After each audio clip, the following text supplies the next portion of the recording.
जिंदगी की यही रीत है, हार के बाद ही जीत है। थोड़े आंसू हैं, थोड़ी हंसी, आज गम है तो कल है खुशी। जिंदगी की यही रीत है, हार के बाद ही जीत है।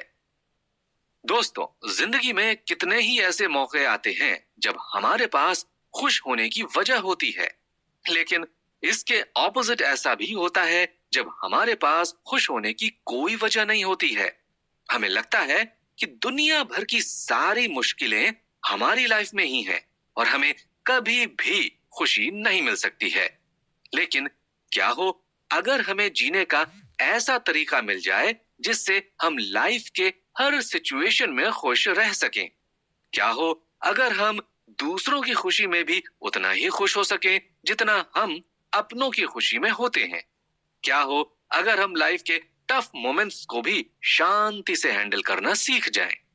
आपको लग रहा होगा कि ऐसा तो सिर्फ स्वर्ग में ही होता होगा, लेकिन आज हम जिस बुक की डिस्कशन करने वाले हैं, अगर हमने उसे अपनी लाइफ में अप्लाई भी कर लिया तो हम अपनी लाइफ को भी स्वर्ग बना सकते हैं। दोस्तों, आज हम शेरन सॉल्सबर्ग की लिखी किताब लविंग काइंडनेस के बारे में बात करने जा रहे हैं। शेरन सॉल्सबर्ग न्यूयॉर्क टाइम्स की बेस्ट सेलिंग ऑथर हैं। साथ ही साथ वो बुद्धिस्ट मेडिटेशन भी सिखाती हैं।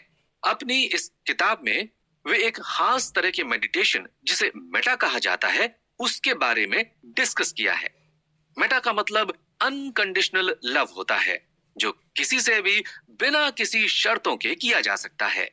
आज के जमाने में ये बात सुनने में तो अच्छी लगती है, लेकिन हम इसे प्रैक्टिकली अप्लाई करना भी सीखेंगे। साथ ही साथ इस बुक की डिस्कशन के दौरान हम दूसरों की तकलीफों को समझकर, सीखकर ये जानेंगे कि हम सभी कनेक्टेड हैं और दूसरों की खुशी में खुश होकर भी हम रियल हैप्पीनेस को अचीव कर सकते हैं। अक्सर हम सोचते हैं कि हमारे साथ सब अच्छा ही होना चाहिए और लाइफ में कुछ बुरा नहीं होना चाहिए, लेकिन ये दोनों ही एक सिक्के के दो पहलू हैं और दोनों से ही हमें अटैचमेंट नहीं रखना चाहिए।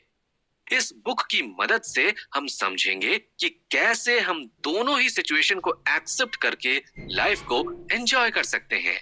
इस कॉम्पिटिटिव वर्ल्ड में हमें लगता है कि लोगों से जेलस होना कॉमन है और उन्हें किसी भी तरह से पीछे करके छोटा दिखाना है। ऐसा करने के बाद ही हम खुश हो सकते हैं, लेकिन ये नेगेटिव इमोशंस बढ़ते ही चले जाते हैं और हमारी हैप्पीनेस को लिमिटेड कर देते हैं। इस बुक के जरिए हम फिर से खुद को लिमिटलेस बनाना सीखेंगे और ये जानेंगे कि हैप्पीनेस किसी कंडीशन की मोहताज नहीं होती है। जब ऑथर ने बुद्धिज्म के जरिए स्पिरिचुअल वर्ल्ड में कदम रखा, तो वे भी हम सब की ही तरह एक नॉर्मल इंसान थी, जिसके मन में भी बहुत सारे डाउट्स और नेगेटिविटी थी।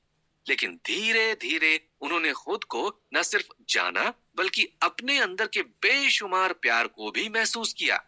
इस बुक के जरिए वे अपनी हर एक्सपीरियंस को शेयर करके हमें भी एक बेहतर इंसान बनाना चाहती हैं।